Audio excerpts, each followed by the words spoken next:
You know, isn't like self-pleasure, you know, like you love drinking, you love having lustful sex, you love going to parties, all that, isn't that considered self-pleasure?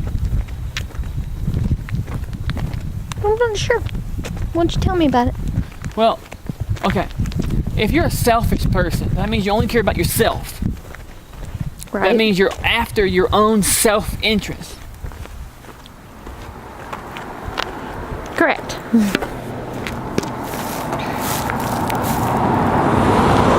So, if you're after your own self-interest, that would be considered self-pleasure. You want to please yourself.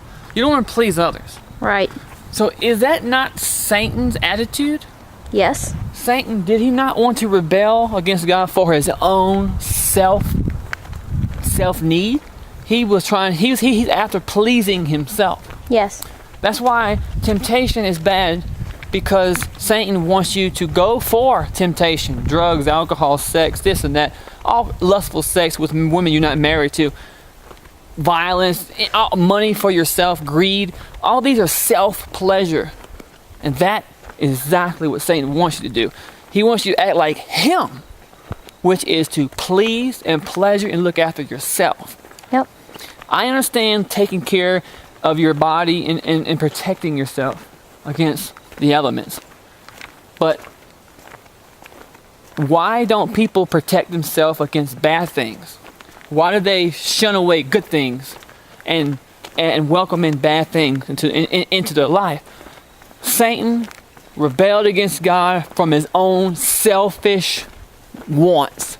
Therefore, he was after to please himself, to worship himself. So when you pleasure yourself, whether it be sexual, greed, abundance of things, Food, alcohol, glutton, greed, you're actually acting in the form of Satan, to self-worship. To please yourself is to worship yourself. Self-worship is a teaching from the devil.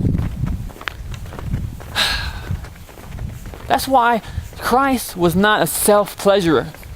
He came here, Yeshua, the Mashiach came here not to pleasure himself, not to please himself, but to save us, not to please us, to save us, basically. So he didn't come down here for himself. So when you please God, you follow his commandments. When you follow your own commandments, you're self-pleasing yourself, therefore you are acting in the way of Satan, who is a self-pleasurer. Makes sense. It should. Thank you. No problem. What is he?